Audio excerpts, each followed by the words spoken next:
మీ నాన్న నన్ను జైలుకి వెళ్ళొచ్చినాడా అన్నాడు. ఇప్పుడు ఆ పిల్లోడు దొంగతనం చేసిన పిల్లోడు కూడా పంపిస్తే రేపొద్దున అందరూ జైలుకి వెళ్ళొచ్చినాడా అని అనుకుంటానని ఆపాను అని అంటూ ఉంటాడు. అక్కడున్న బాలు అక్కడున్న శృతి ఆలోచిస్తూ ఉంటుంది.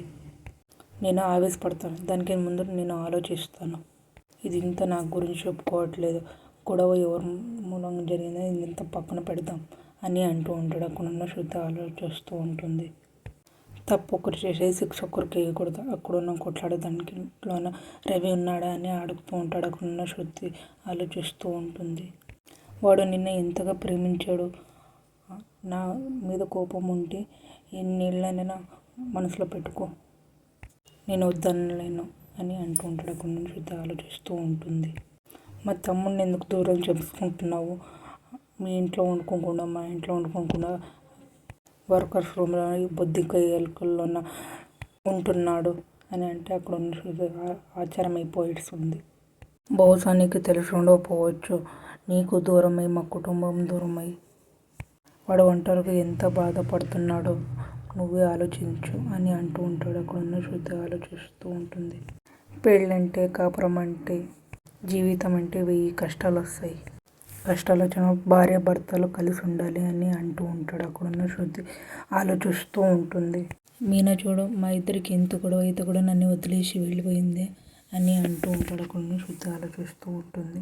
నువ్వు డబ్బిని చెప్పుకుంటూ మీనా పూలు అమ్ముకుంటూ చేస్తుంది కదా, అందుకంటే వెళ్ళిపోయిందా అని అంటూ ఉంటాడు. అక్కడున్న శృతి ఆలోచిస్తూ ఉంటుంది. ఎంత పెద్ద కష్టం వచ్చినా మనకి నచ్చిన వాళ్ళ దగ్గర కలిసి ఉండాలి. నా జీవితంలో మొదటిసారి ఇంత కూల్గా మాట్లాడుతున్నది, పద్ధతిగా మాట్లాడుతున్నాను అని అంటుంటాడు. అక్కడ శృతి తలదించుకుంటూ ఆలోచిస్తూ ఉంటుంది. మా అన్న తమ్ముడు ఏడుస్తారు కానీ వాడు ఏడిస్తే నేను చూడలేనా అని అంటూ ఉంటాడు. అక్కడున్న శృతి బాలు వైపు చూస్తూ ఉంటుంది. నా గురించి వదిలే డంబుడమ్మ, మీరే శిక్ష వేసుకోకండి అని అంటూ ఉంటాడు. అక్కడున్న శృతి ఆలోచిస్తూ ఉంటుంది. సరే అది ఇంత వదిలేసే, ఎక్కువ కారు డ్రాప్ చేస్తానని అంటూ ఉంటాడు. అక్కడున్న శృతి లేదు, నేను క్యాబ్ బుక్ చేసుకున్నాను అని అంటూ ఉంటుంది.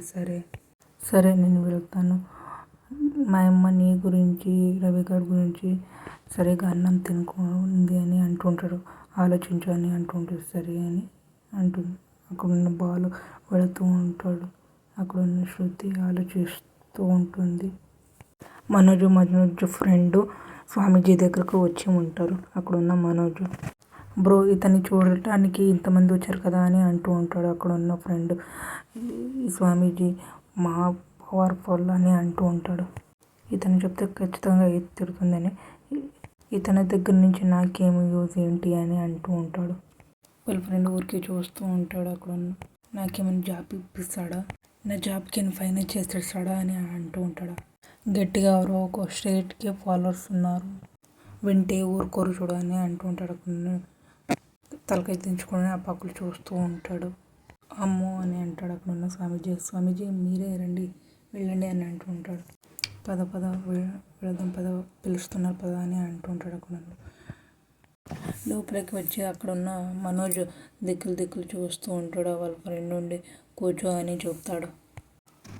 మనోజ్ స్వామీజీని చూస్తూ ఉంటాడు. చూసి స్వామీజీ నిద్రపోయినారని, బ్రో స్వామీజీ నిద్రపోతున్నాడు, మేము తర్వాత వద్దాంరా అని అంటూ ఉంటాడు. అక్కడ వాళ్ళ ఫ్రెండ్ స్వామీజీ ధ్యానంలో ఉన్నాడు అని అంటూ ఉంటాడు.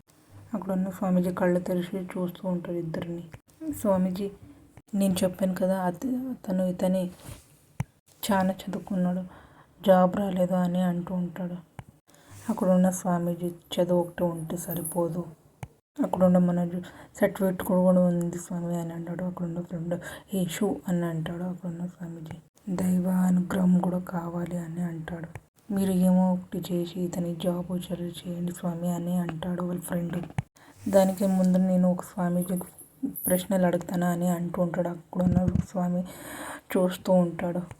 వాళ్ళ ఫ్రెండ్ స్వామీజీకి నువ్వేం అడుగుతావు స్వామీజీ అని అంటూ ఉంటాడు. నేను అడుగుతాను కదా, మీ క్వాలిఫికేషన్ ఏంటి అని అడుగుతాడు. అక్కడున్న స్వామీజీ ఊరికి చూస్తూ ఉంటాడు. మీరు ఎన్ని సంవత్సరాల నుంచి ఇదే ఫీల్డ్లో ఉన్నారు, మీరు ఇంతకు ముందు ఎంతమందిని కష్టాలు పరిష్కరించారు, ప్రూఫ్లు ఉన్నాయని అంటూ ఉంటాడు. అక్కడున్న స్వామీజీ ఊరికి చూస్తూ ఉంటాడు. చెప్పండి అని అంటుంటాడు. నువ్వు ఆ స్వామీజీ అని అంటూ ఉంటాడు వాళ్ళ ఫ్రెండ్. నువ్వు స్వామీజీకి ఇంటర్వ్యూ చేస్తున్నావా అని అడుగుతుంటాడు. అక్కడున్న స్వామీజీ ఊరికి చూస్తూ ఉంటాడు. అక్కడున్న వాళ్ళ ఫ్రెండ్ సారీ స్వామీజీ అని అంటూ ఉంటాడు. ఇతనికి కొంచెం కంగారు ఎక్కువ స్వామీజీ అని అంటూ ఉంటాడు. కనపడుతుంది అని అంటూ ఉంటాడు స్వామీజీ. ఇతని కష్టంకి ఎవరో కాదు ఇతని నోరే అని అంటూ ఉంటాడు. అక్కడున్న మనోజ్ ఫ్రెండ్ ఆశ్చర్యం అయిపోతూ ఉంటారు. మనోజ్కి ఇలా అంటూ ఉంటాడు స్వామీజీ, నువ్వు నోరు ఎక్కడ తెరవాలి కాదు ఎక్కడ మూయాలో అని తెలుసుకో అంటే ఏంటి అని అంటాడు. వాళ్ళ ఫ్రెండ్ ఇలా నోరు మూయాలి, నోరు మూసుకొని కూర్చో అని అంటూ ఉంటాడు. నా సమస్యలు ఎలా చెప్పాలి అని అంటూ ఉంటాడు మనోజ్. నీ గురించి నాకు చెప్పాల్సిన అవసరం లేదు, నీ గురించి నేనే చెప్తాను, సత్యం చెప్తాను అని అంటుంటాడు. అక్కడున్న మనోజ్ నమ్మడు, ఊరికి బీజార్లో ఉన్న కూర్చొని ఉంటాడు. నీకు సరిగా జాబ్ రాకుండా కష్టం పడుతున్నావా అని అంటూ ఉంటాడు. అక్కడున్న మనోజ్ ఒక్కసారి షాక్ ఏడుస్తాడు. విదేశాలు వెళ్ళడానికి జాబ్ దొరికినా కూడా దానికి వెళ్ళడానికి కూడా డబ్బు దొరకలేదని అంటుంటాడు. అక్కడున్న మనోజ్ అని అదే కదా నీ సమస్య అని అంటూ ఉంటాడు స్వామీజీ. అక్కడున్న మనోజ్ ఇదంతా మీకు ఇలా తెలుసు అని అంటుంటాడు. అక్కడున్న స్వామీజీ నీ నోరు తెరవద్దని చెప్పాను కదా అని అంటే అక్కడున్న మనోజ్ 2 చేతులు తీసుకొని మూతికి అడ్డం పెట్టుకొని ఉంటాడు. నీ గురించి నీకు నమ్మకం ఉంది, నువ్వు చాలా చదువుకున్నావని గౌరవం ఎక్కువ ఉంది అని అంటూ ఉంటాడు. అవునని చెప్తూ ఉంటాడు మనోజ్. అక్కడున్న స్వామీజీ ఇది తగ్గించుకోవాలని అంటూ ఉంటాడు. ఇప్పుడు ఏం చేయాలి అని అంటూ ఉంటాడు. అక్కడున్న స్వామీజీ చేపట్టు మనోజ్ చేతిలో నిమ్మకాయ పెట్టి పోయి అడుక్కొని తిను అని అంటూ ఉంటాడు స్వామీజీ. అక్కడున్న మనోజ్ ఆచారం అయిపోయేస్తాడు. అక్కడున్న వాళ్ళ ఫ్రెండ్ కూడా ఆచారం అయిపోయేస్తాడు. నేను అడుక్కోను, అవును అదే నీకు సమస్య పరిష్కారం, నేను చెప్పిన గుడికి వెళ్ళి నువ్వు పొద్దున ఉదయం నుంచి సాయంత్రం అయ్యేంతవరకు నువ్వు అడుక్కోవాలి అని అంటూ ఉంటాడు. అక్కడున్న మనోజ్ ఆచారం అవుతూ ఉంటాడు. అది వచ్చిన డబ్బుల్ని అదే గుడిలో ఉండిలోకి వెయ్యి అని అంటూ ఉంటాడు. అంత మంచి జరుగుతుంది అని చెప్తూ ఉంటాడు. అక్కడున్న మనోజ్ ఆలోచిస్తూ ఉంటాడు. వాళ్ళ ఫ్రెండ్ అంటాడు, నీ కష్టానికి ఇదే అసలైన పరిష్కారం అంట, ఏం అడుగుతున్నాడా అని అంటాడు మనోజ్. అక్కడున్న స్వామీజీ అవును అని అంటాడు. నీ వేషాలన్నీ మార్చి నువ్వు ఖాళీ కడుపుతో నీళ్ళు తాగకుండా ఖాళీ కడుపుతో ఉండాలి అని అంటుంటాడు. అక్కడున్న మనోజ్ ఆశ్చర్యం అయిపోతూ ఉంటాడు. నువ్వు ఇలా చేస్తే నువ్వు అందరినీ అడగల స్థాయి నుంచి అందరూ అడిగేలా స్థాయికి వస్తావు అని అంటుంటాడు. అక్కడున్న మనోజ్ ఊరికే అని తలకాయ అల్లాడిస్తాడు. అక్కడున్న స్వామీజీ ప్రసాదం ఫ్రెండ్కి ఇస్తాడు. అక్కడున్న మనోజ్ నాకి అని అడుగుతాడు. అక్కడున్న స్వామీజీ నువ్వు ప్రసాదం కూడా అడుక్కొని తినాలి అని అంటుంటాడు. వాళ్ళ ఫ్రెండ్ నవ్వుతాడు. అక్కడున్న మనోజ్ బాధలో ఉంటాడు. స్వామీజీ సరే మీరు వెళ్ళండి అని అంటాడు. అక్కడున్న వాళ్ళ ఫ్రెండ్ స్వామీజీ చూపిన గుడికి పిలుచుకొని పోయి ఉంటాడు. అక్కడున్న వాళ్ళ ఫ్రెండ్ మనోజ్ ఉండి ఎందుకు ఇక్కడికి తెలుసుకొని వచ్చినావు అని అంటాడు. అక్కడున్న వాళ్ళ ఫ్రెండ్ రా నేను చెప్తాను కదా రా అని లోపల పిలుచుకొని పోతూ ఉంటాడు. మెట్లు ఎక్కుంటూ పైకి ఎక్కుతూ ఉంటారు. ఇదే నీ వర్కింగ్ ప్లేస్, బికర్ అవుతాకి వన్-డే అంతా ఇక్కడే అడుక్కున్నాడు. మనోజ్ అక్కడున్న భిక్షగాళ్ళందరూ చూసి అక్కడున్న భిక్షగాళ్ళు అమ్మ అని అంటున్నాడు. నేను వీళ్ళ దగ్గర కూర్చొని అడుక్కున్నాలా? వాళ్ళ ఫ్రెండ్ ఆన్లైన్లో అడుక్కుంటావా? స్వామీజీ ఏం చెప్పారో మర్చిపోయావా? ఈ గుడికి అందరు భక్తులు వచ్చేది, నువ్వు గట్టిగా అడుక్కుంటే 14 లక్షలు వెంటనే, నా వల్ల కాదు, ఇంతగా దిగజారిపోవాలా అని అంటూ ఉంటాడు వాళ్ళ ఫ్రెండ్కి. నాకు ఎంత డిగ్రీ ఉంది, నా రేంజ్ ఏంటి అని అంటూ ఉంటాడు వాళ్ళ ఫ్రెండ్కి. వాళ్ళ ఫ్రెండ్ ఉండి పార్క్లో పనుకున్నప్పుడు నీ రేంజ్ గుర్తుకు రాలేదా అని అంటూ ఉంటాడు. అది వేరు ఇది వేరు బ్రో అని అంటూ ఉంటాడు. అక్కడ ఉన్న వాళ్ళ ఫ్రెండ్ ఇది పరిహారం మాత్రమే అని చూడు బ్రో అని అంటూ ఉంటాడు. నువ్వు నమ్మకం చేసి అది పరిహారం ఉంటుంది బ్రో, అడుగుతున్నాను పరిహారం లేదు బ్రో, నేను నా పట్టిన గతంలో ఉంటుంది బ్రో అని అంటూ ఉంటాను మనోజ్. వాళ్ళ ఫ్రెండ్ నీకు డబ్బులు కావాలంటే ఎవరు అడుగుతావు బ్రో అని అడుగుతాడు. అక్కడ ఉన్న నేను మా అమ్మని అడుగుతాను, లేకుంటే మా వైఫ్ని అడుగుతాను అని అంటూ ఉంటాడు మనోజ్. నువ్వు అడిగేది కాదు బ్రో, నువ్వు అడుక్కు తిన్నట్లుంది బ్రో, వాళ్ళ దగ్గర అడుగు బ్రో, నువ్వు ఇక్కడ ఒక్కసారి అడుక్కో బ్రో, నువ్వు జీవితంలో ఇంకొకసారి అడుక్కోవు. నాకు అడుక్కోవడం తెలుసు, వాళ్ళగా మీద పడి అడుక్కో నాకు తెలియదు బ్రో, నాకు రాదు బ్రో అని అంటూ ఉంటాడు. వాళ్ళ ఫ్రెండ్ వాళ్ళ పక్కన కూర్చుంటే ఆటోమేటిక్గా అది అలవాటు అవుతుంది బ్రో అని అంటూ ఉంటాడు. అక్కడ పిషాడు అయ్యా అయ్యా అయ్యా అని అంటూ ఉంటాడు. అక్కడ ఉన్న మనోజ్ చూస్తాడు. ఇంత బతికి వాళ్ళ దగ్గర కూర్చొని అడుక్కోవాలి ఏదోలో ఉంది బ్రో అంటాడు వాళ్ళ ఫ్రెండ్. వాళ్ళందరూ నీకు క్రోమ్స్ అనుకో బ్రో, వాళ్ళని అంత తక్కువ చేసుకో బ్రో, వాళ్ళు 1000కి 10 రూపాయలు వడ్డీ ఇస్తారు బ్రో అని అంటాడు.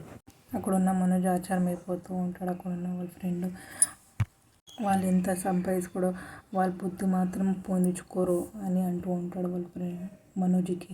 అక్కడున్న మనోజ్ ఆలోచిస్తూ ఉంటాడు. నువ్వు ఫ్యూచర్కి ఒకే ఒక్కరోజు అడుక్కుంటే సరిపోతుంది అని అంటుంటాడు. అక్కడున్న మనోజ్ చూస్తూ ఉంటాడు. సరే బ్రో ఏమో ఒకటి చేస్తా, తప్పుతుంది అని సరే వెళ్తా అని అంటుంటాడు వాళ్ళ ఫ్రెండ్. ఇలానే వెళ్తావా, ఏమైంది అని అడుగుతూ ఉంటాడు మనోజ్. అక్కడున్న వాళ్ళ ఫ్రెండ్ నువ్వు ఇలా వెళ్ళా అంటే బత్తులు కలిపి నీకు చెయ్యి కాళ్ళు గట్టిగా ఉన్నాయి కదా అడుక్కున్నాను కొబ్బరి చెప్పి తీసుకుని కుడతారు చూడు, ఇప్పుడు ఏం చేయాలి బ్రో అని అడుగుతూ ఉంటాడు. అక్కడున్న మనోజ్ యూనిఫామ్ వేసుకోవాలి అంటే ఏంటి అని వాళ్ళ ఫ్రెండ్ కిందకి పిలుచుకోపోయి అన్ని బట్టలు తెచ్చింటాడు. బిచ్చగాడు బట్టలు తీసుకొని వచ్చి ఇచ్చింటాడు. అది వాసన చూసి మనోజ్కి అవుదు ఇదేమిది ఎలక చచ్చిన వాసన వస్తూ ఉంది బ్రో అని అంటూ ఉంటాడు. లేకుంటే మల్లెపూల వాసన ఉంటుందా, అడుగుతే నేను కూడా బ్రాండెడ్ బట్టలు వేసుకుంటారా అని అంటూ ఉంటాడు. వెళ్ళి మార్చుకోరా పో, నీకోసం నేనే బతుకమ్మాడుకోవాలా అని అంటూ ఉంటాడు వాళ్ళ ఫ్రెండ్. ఎక్కడ బ్రో చాట్ కూడా బట్టలు మార్చుకోవడానికి లేదు కదా అని అంటూ ఉంటాడు. బట్టలు మార్చుకునే కూడా 5 స్టార్ రూమ్ బుక్ చేయాలా అని అంటూ ఉంటాడు వాళ్ళ ఫ్రెండ్. అడుక్కోడు కూడా అంత సిగ్గు సరం అంతా వదులుకోవాలని అంటూ ఇది తిట్టడం ఉంది బ్రో, అయిందేం బ్రో అని అంటూ ఉంటాడు. అక్కడ మనోజ్ బట్టలు వేసుకొని వస్తూ ఉంటాడు. మీకు ఇష్టమైతే లైక్ చేయండి, సబ్స్క్రైబ్ చేయండి, కామెంట్ చేయండి, షేర్ చేయండి. Thank you.